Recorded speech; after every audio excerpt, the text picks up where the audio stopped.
অভিষেক বন্দ্যোপাধ্যায়ের বিরুদ্ধে এবার ফের এফআইআর দায়ের হলো। বিধাননগর কমিশনারেটে সাইবার ক্রাইম শাখায় এবার অভিষেক বন্দ্যোপাধ্যায়ের বিরুদ্ধে নতুন করে এফআইআর দায়ের হলো। কথা বলবো আমাদের প্রতিনিধি ময়ূক ঠাকুর চক্রবর্তীর সঙ্গে। ময়ূক, কি নিয়ে এই অভিযোগ?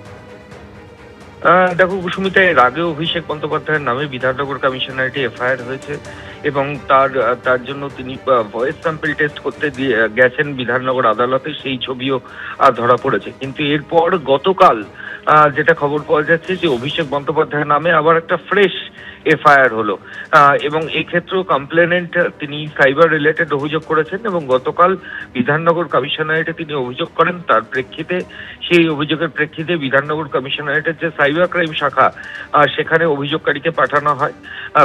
অভিযোগকারীর সমস্ত অভিযোগ সেগুলো এক্সামিন করার পর বিধাননগর কমিশনারেটের সাইবার ক্রাইম শাখায় অভিষেক বন্দ্যোপাধ্যায়ের নামে এফআইআর রেজিস্টার হয়েছে, এমনটাই কমিশনারেট সূত্রে খবর। এবং এটা একটা নতুন এফআইআর, এটা একটা ফ্রেশ এফআইআর। এর আগেও হয়েছিল, ফের তার এগেনস্টে বিধাননগর সাইবার পিএসএ এফআইআর হলো। পুলিশ আধিকারিকরা তদন্ত করছেন, তবে এক্স্যাক্ট কি অভিযোগের প্রেক্ষিতে সাইবার ক্রাইমে এফআইআর হয়েছে সেটা এখনো স্পষ্ট নয়, সেটা কিছু সময়ের মধ্যেই বোঝা যাবে। কিন্তু কমপ্লেনেন্ট যেটা অভিযোগ করছেন যে সাইবার রিলেটেড অভিযোগ অভিষেক বন্দ্যোপাধ্যায়ের এগেনস্টে রয়েছে, যেটা বিধাননগর কমিশনারেটে তিনি করতে এসেছিলেন এবং তারপর সেটা বিধাননগর সাইবার পিএসএ পাঠানো হয় এবং সাইবার শাখায় সেই এফআইআর রেজিস্টার্ড হয় বলেই বিধাননগর কমিশনারেটের শীর্ষ কর্তারা জানাচ্ছেন। ময়ূক, ধন্যবাদ।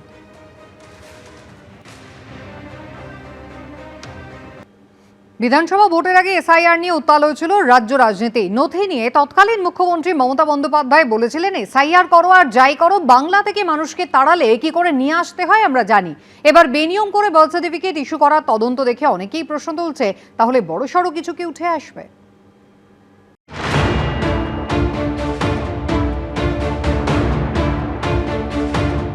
বিধানসভা ভোটের আগে এসআইআর নিয়ে উত্তাল হয়েছিল রাজ্য রাজনীতি।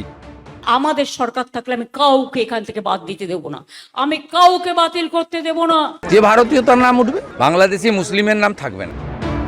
এসআইআর হয়ে গেছে, বহু মানুষের নাম বাদ পড়েছে, কেউ কেউ ট্রাইব্যুনালেও গেছেন।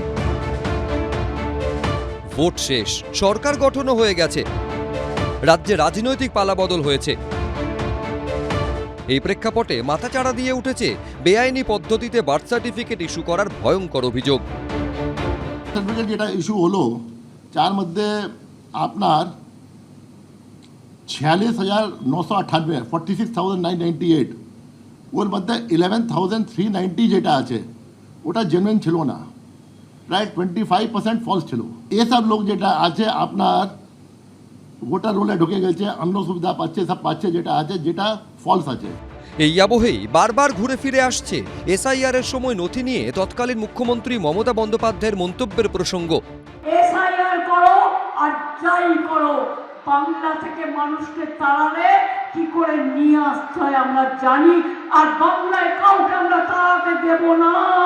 আর আপনাদের যদি কোনো কাগজপত্রের দরকার হয় তাহলে আমরা গভর্নমেন্টের পক্ষ থেকেও may I help you booth তৈরি করে দিচ্ছি, সেখানে যাবেন, সাহায্য নেবেন। 12 তারিখ থেকে may I help you camp হবে, ব্লকে ব্লকে যার যা প্রয়োজন, যেটা নেই সেটা সেখান থেকে করিয়ে নেবেন। আপনার কাগজপত্র থাকলে, যদি বাই চান্স শংসাপত্রে অ্যাপ্লাই করেছেন পাননি, চিন্তা করবেন না, ওখান থেকে আপনি পেয়ে যাবেন।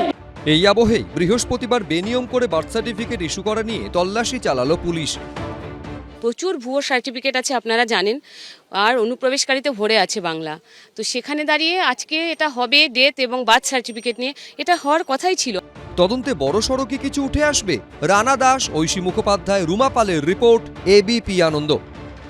এবিপি আনন্দ, এগিয়ে থাকে, এগিয়ে রাখে।